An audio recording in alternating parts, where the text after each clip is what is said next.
دو چشم و کاشانش سیاه تا خطی دیگر ندارم مادرم پیشم بیا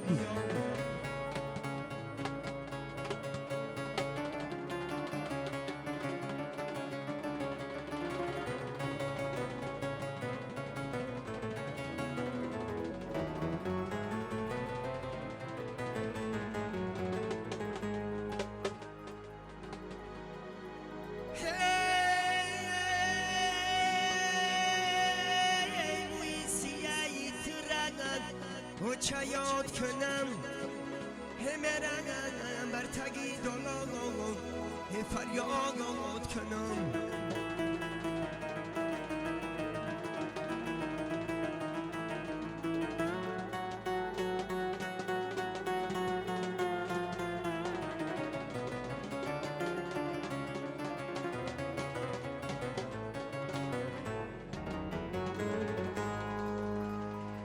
فریاد کنم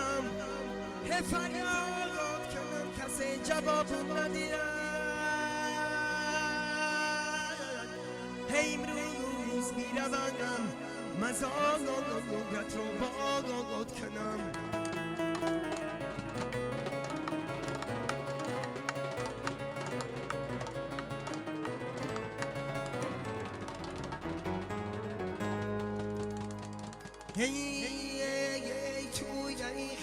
مبارک شود شادی دانم مبارک شود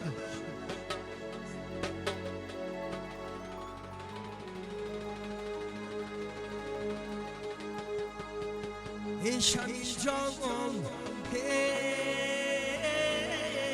شمیل جوان دشمنان زری درد گردد خواب توی شادیت مبارک باشد هیدانده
یکی برفتی از برقم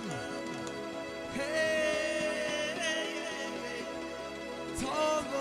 گفتی دست سرقم